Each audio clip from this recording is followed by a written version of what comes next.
1월 8일 오늘 하나님의 말씀은 사도행전 16장입니다. 6절로 10절 말씀.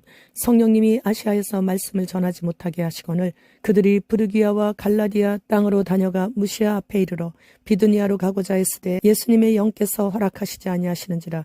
무시아를 지나 드로아로 내려갔는데 밤에 환상이 바울에게 보이니 마게도냐 사람 하나가 서서 그에게 청하여 이르되 마게도냐로 건너와서 우리를 도우라 하거늘 바울이 그 환상을 보았을 때 우리가 곧 마게도냐로 떠나기를 힘쓰니 이는 하나님이 저 사람들에게 복음을 전하라고 우리를 부르신 줄로 인정하미로라. 본장은 제1차 전도 여행의 동역자였던 바나바와 결별한 바울은 실라와 디모데를 데리고 사역을 계속하는 중에 성령님의 인도로 마게도냐로 건너가서 전도를 하다가 이방인 최초의 교회인 빌립보 교회를 개척하는 것을 기록했습니다. 루스드라에서 디모데를 협력자로 삼은 바울이 드로아까지 내려갔는데 성령님께서 강권적으로 밤에 환상을 통해 마게도냐로 건너가게 하셨죠. 그러니까 성령님께서 전도 지역까지 다 정해주시는 것이라는 거예요. 우리가 다음은 어디로 갈까 하고 서로 의논하지만 성령님께서 개입하셔서 전도 장소까지 다 정해주시기에 가게 되는 것입니다. 바울이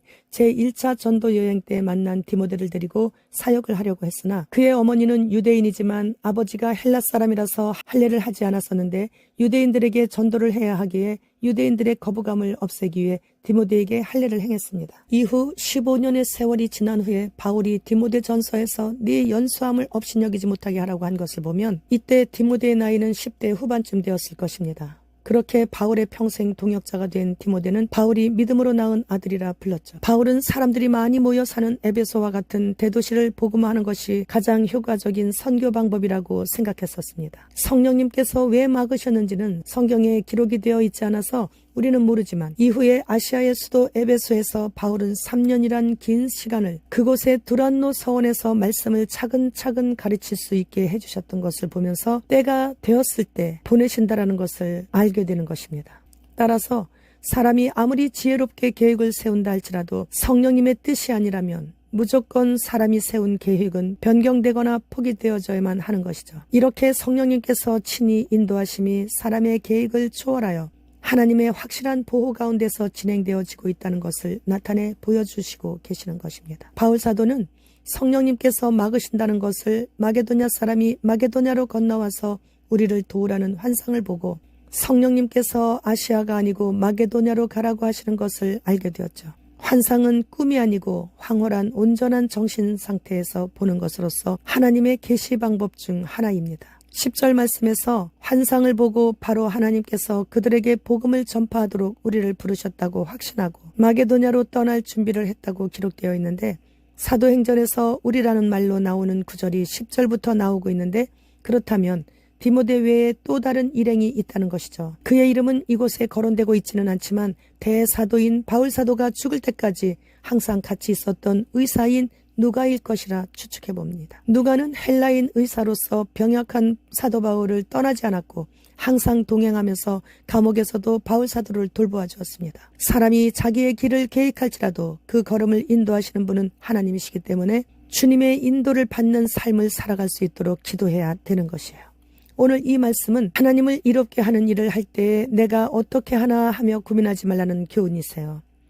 사람도 붙여주시고 물질도 보내주시고 일할 수 있는 환경도 바꿔주시고 모든 것을 다 성령님의 도우심으로 일해주시는 것이기 때문이죠. 사람의 생각으로 밀고 나가면 낭패를 당하지만 성령님의 능력을 힘입어 이끄시는 대로 따르면 작은 자 사울이 큰 자 바울이 되고 후대에 가서까지도 대사도로서 존경을 받게 됩니다. 내 생각, 내가 세운 계획을 내려놓고 성령님의 뜻을 조차 행할 때 우리 모두가 행복해지는 것이에요. 제가 전도할 때 거의 혼자 아니면 소녀들 어쩌다가 한 번씩 데리고 다니는 것뿐이었어요. 그리고 어떠한 계획도 세우지 않았고 그냥 거리거리를 다녔습니다. 그런데 어느 날 하나님께서 사람을 보내주시기 시작하시는데 거의 대부분이 다 전도하는 분들이고 전도에 가슴이 뜨거운 분들이에요. 전도하러 같이 나가서 제가 앞서가며 외치기 시작하자 10분도 안 돼서 이분들이 다 외치는 전도자가 되는 것을 보았어요. 지금은 각각 흩어져서 혼자 사거리에 서서 오고 가는 사람들의 눈과 눈을 똑바로 쳐다보며 천국 복음을 외치고 계십니다. 예수님을 사랑하는 자는 입을 열어 예수님을 증거하게 되어 있고 예수님의 계명을 즐거워하며 지키는 자는 이웃을 사랑하게 되어 있습니다. 그러므로 예수님을 사랑해서 입을 열어 천국 복음을 전하자